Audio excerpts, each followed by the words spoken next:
premier numéro du CFC, le Charente Football Club. Pour ce numéro tourné ici à Foot Park, j'ai le plaisir d'accueillir Anthony, le coach de Ruffec, et aussi membre de la commission technique, qui est venu accompagné d'un de ses défenseurs, Pierrick Croizard. Bonsoir. Et bien sûr, nos chroniqueurs, Mathias, revenu du Brésil, qui a suivi pour nous la Coupe du Monde, et notre correspondant anglais, revenu exceptionnellement pour ce numéro du CFC, Afif. Bonsoir, Damien. Afif, première question. Comment les Anglais réagissent sur le tirage de la Ligue des Champions, sur la double confrontation? Sur le tirage de la Ligue des Champions, donc je vais vous redonner les affiches. Monaco se déplacera à Arsenal pour match aller avant de recevoir. Et Chelsea ira à Paris avant de recevoir à la maison. On va la faire simple, Chelsea n'a absolument pas peur de Paris. Et Arsenal, on connaît Arsène Wenger qui est un peu, qui la joue un peu langue de bois et qui se dit que Monaco est une grosse équipe. Mais les Anglais, les supporters d'Arsenal n'ont absolument pas peur non plus. D'accord. Et bien nous, on va rentrer tout de suite dans le vif du sujet avec la première rubrique, les tops et les flops. Mathias, on t'écoute. Oui, bonsoir. Et bonsoir à tous. Tout d'abord, on va commencer par les flops. Donc les flops au niveau district. Donc Ben, une équipe habituée donc de première division, une équipe solide, est en difficulté cette année avec seulement 2 victoires. Donc 2 victoires qui ont été significatives quand même face à Basso, avec un 10-0. Malgré cette grosse défaite, Basso arrive à s'en sortir et donc a repris le fil de leur championnat avec des victoires sur la fin et se situe au milieu de tableau. Donc maintenant au niveau Ligue, on va repartir sur 2 équipes qui étaient habituées de ce niveau, donc du niveau Ligue, donc Confolant, qui est passé de la DHR à la PH et cette année, descendu en PL, se retrouve dernier en PL. Donc malheureusement pour eux, ils sont qu'à 2 victoires, 17 points, ça risque d'être compliqué quand même en deuxième partie de tableau.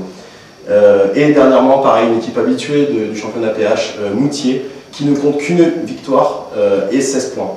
Donc on souhaite de tout cœur qu'ils puissent se relever et qu'ils puissent rester en catégorie Ligue pour le bien de la catégorie district. Donc au niveau des tops, Sireuil a un parcours quasi parfait pour un promu, donc qui finit deuxième au niveau du championnat PH. Donc là, aujourd'hui, vous allez le voir un peu plus tard dans l'émission avec le résumé Sireuil, donc la CFC qui recevait Sireuil en championnat de PH. Donc ça fait partie des tops charentais. Nous allons voir aussi également Soyaux qui est une habituée de Ligue.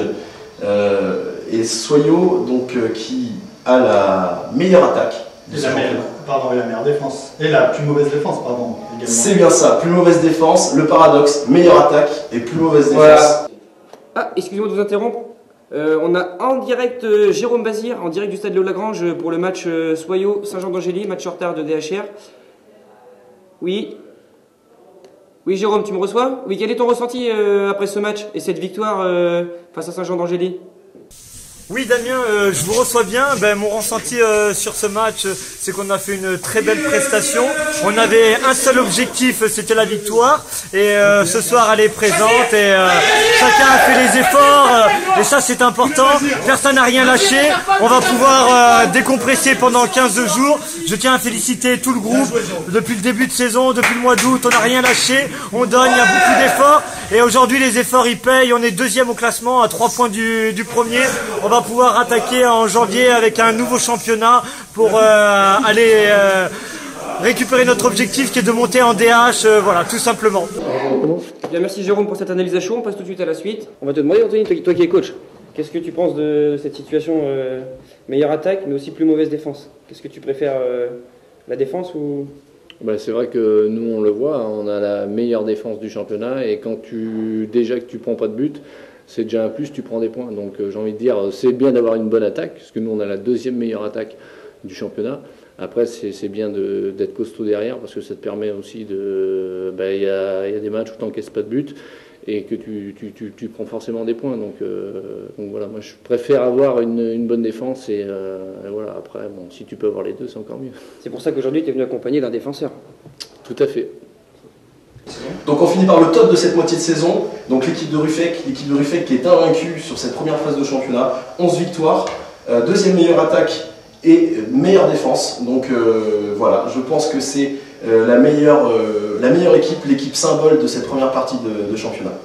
Donc tu dis meilleure défense, hein, on a Pierrick ici présent. Pierrick, vous avez pris combien de buts du coup cette saison? 5 buts. Donc, 5 buts en 11 matchs? Ouais, c'est plutôt pas mal. Mais quel est le secret de la défense de Ruffec? D'être solidaire surtout, c'est important. Je pense qu'on ne prend pas beaucoup de cartons. Surtout toi. Justement, j'allais y venir. Tu ne prends pas beaucoup de cartons. On a ici le coach avec nous. Pierrick prend des cartons. Il était coutumier du fait. Ouais. C'est vrai que c'est un joueur qui s'engage beaucoup. Donc c'est un joueur qui prend des cartons. Mais là, cette année, il est discipliné comme l'équipe. Et donc voilà, une équipe disciplinée, on fait très peu de fautes en match. Et pour rebondir, la meilleure défense, oui, mais il faut savoir que les 10 premiers matchs en championnat, on a encaissé 2 buts, mais on a encaissé 3 sur le même match contre Soyo. Donc voilà, ça veut dire qu'en 10 matchs, on a encaissé seulement 2 buts, c'est vraiment une performance exceptionnelle. Ouais. Et le maître mot, donc, c'est la discipline.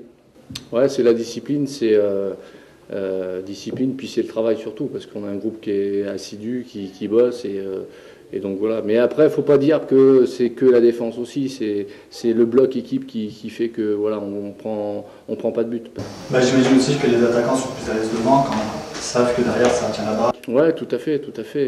Mais ils ont un rôle aussi, ils ont un rôle défensif. Moi, je suis le premier à le dire que le premier défenseur, c'est l'attaquant. Donc ça veut dire que des garçons comme Yo le Quilleux qui aime pas trop défendre et Flo Labarde qui jouent tous les deux devant. Donc c'est les premiers à revenir défendre. Et donc quand tout le monde défend, ça veut dire que on ressent un bloc équipe et voilà, c'est dû à cette réussite, quoi. Bien, tu parlais de Yoann Le Quilleux, donc attaquant qui défend beaucoup. On y reviendra tout à l'heure parce qu'il est justement dans les meilleurs buteurs de cette première partie de saison et donc il sera dans la rubrique des meilleurs buteurs. On enchaîne tout de suite avec l'affiche de péage de cette fin de championnat entre Cireuil qui se déplaçait à la CFC, un match important où les deux équipes pouvaient soit voir l'avenir vers le haut ou soit voir l'avenir vers le ventre mou. Nous allons tout de suite voir Afif pour le résumé de cette rencontre. Afif, c'est à toi. Effectivement, Damien, la grosse affiche de la première saison de PH concernait le match ACFC Cireuil à Lebon. Et le score s'est terminé sur le score de parité de 1 partout. Le premier but a été marqué par Bouticha à la 4e minute, avant l'égalisation d'El-Archi à la 74e minute. Pour ceux qui ont vu les buts, pour ceux qui n'ont pas vu les buts, tout de suite les buts de ce match.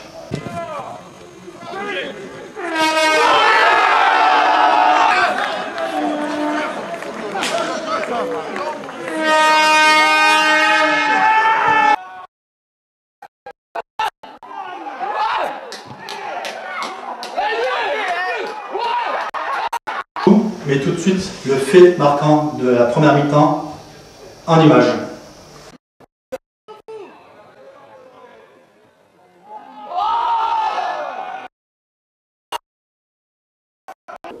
Anthony, coach. Alors, vous avez l'image au ralenti, pour vous, il y a penalty, il n'y a pas penalty. Pierrick, toi qui es défenseur. Très beau tableau, cette fois-ci. Ouais. Pour moi, il prend le ballon, pas penalty. Pas penalty. Pas penalty. Tout de suite pour vous, la réaction de l'arbitre du match. On est ici à la mi-temps avec l'arbitre de cette rencontre. Alors, est-ce qu'il y avait vraiment penalty ou pas? Non, il n'y avait pas pénalty. Il y avait une simulation, ouais, c'est ça? Simulation, ouais. Alors, c'est flagrant, oui. C'était flagrant, ouais. Ouais. Il a plongé. Merci beaucoup. Bon, on est tous d'accord, l'arbitre aussi. Il n'y a pas eu pénal sur cette action-là. Le score s'est donc terminé sur 1 partout. Logique. De toute façon, Afif, toi tu as l'habitude, ce genre de faute ne siffle pas en Angleterre. Ça ne siffle pas, on dirait même qu'il y a une simulation du défenseur. Très bien. Et nous allons tout de suite enchaîner sur la prochaine partie où on va faire un point sur donc, les équipes charentaises, que ce soit de CFA2, de première division féminine, de ligue ou de district.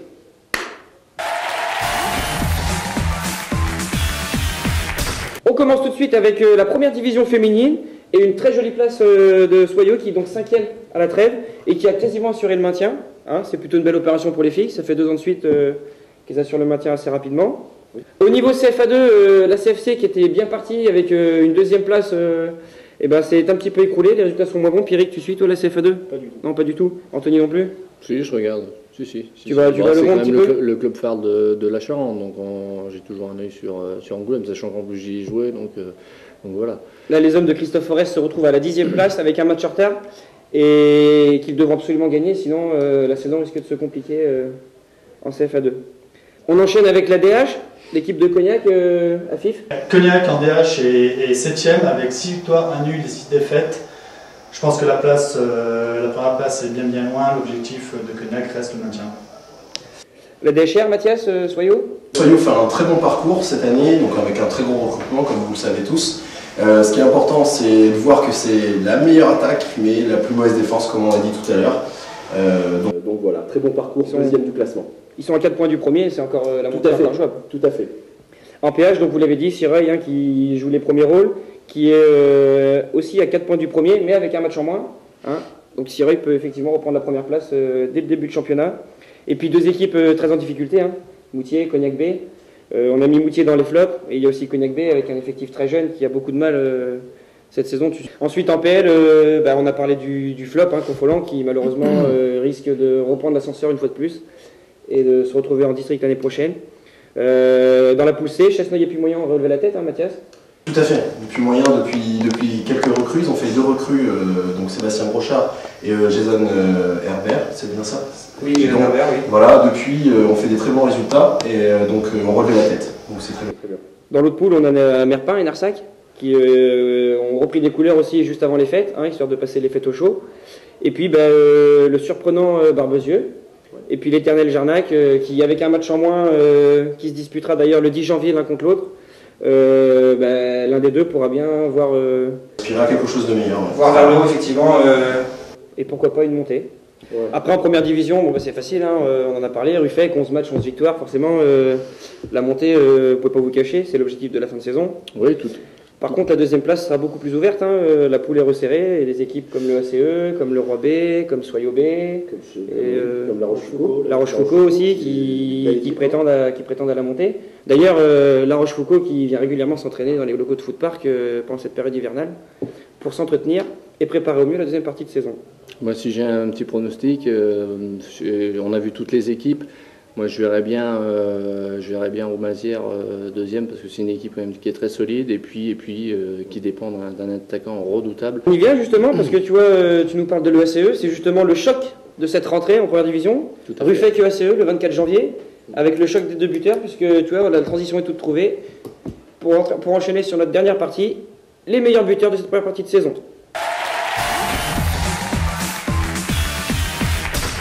Et nous voici pour cette dernière partie, les buteurs.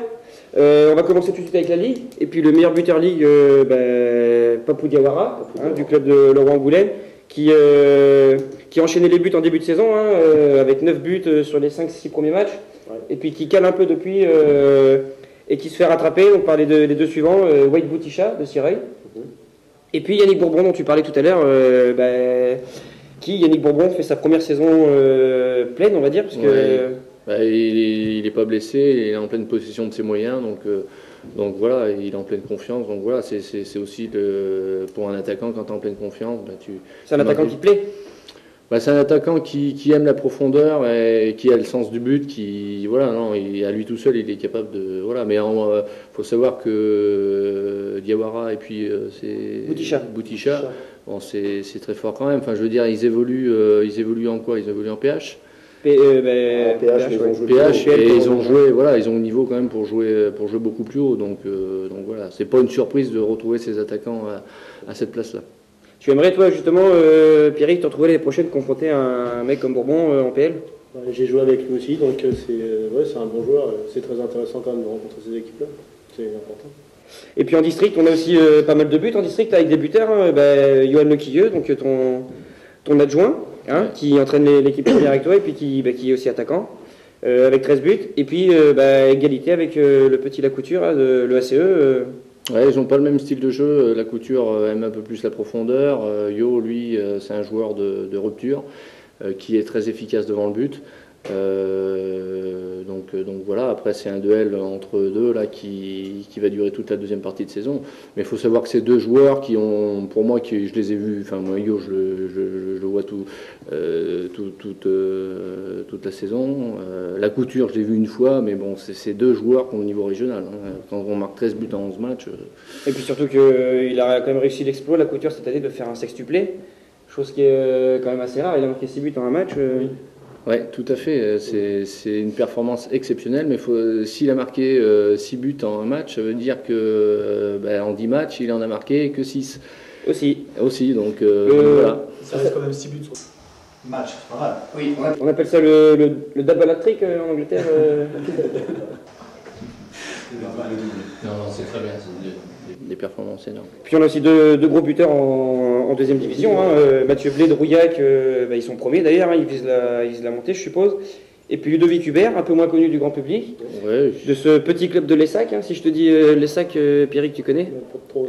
Voilà, c'est un petit club situé entre Confolens et Abzac. Ouais. Et puis les deux sont ex-aequo aussi avec 16 buts. Et puis ils se rencontreront également dès la rentrée, comme l'affiche Ruffec ESE en première division. Il y aura l'affiche Le Sac Rouillac en deuxième division pour jouer également la première place. C'est bien des anciens de Confolens, non? Oui, Ludovic Hubert, ancien de Confolens, qui a joué en DHR. Donc effectivement, en deuxième division, c'est plus facile pour lui. Tout à fait. Voilà, avant de conclure cette émission, on voulait quand même offrir un petit cadeau à notre invité, pour le remercier d'être venu. Anthony, on a une petite surprise pour toi, on a retrouvé ton premier maillot de joueur. Ton premier maillot de joueur, voilà, on l'a retrouvé, on voulait quand même te le donner. Tu t'en souviens, c'était tes premiers pas dans le football. C'est comme si c'était hier. Tes premiers pas dans le football, ça remonte à loin. Mais ça remonte à loin, je te remercie, Damien. Voilà, en tout cas, on vous remercie d'être venu assister à cette première émission. Pierrick, Anthony, on remercie également les chroniqueurs, Arthur, Mathias. Nous n'oublions pas également de remercier nos partenaires, Decathlon La Couronne et Footpark, qui nous prêtent ici ces studios d'enregistrement. Et nous vous donnons rendez-vous très prochainement pour une prochaine émission.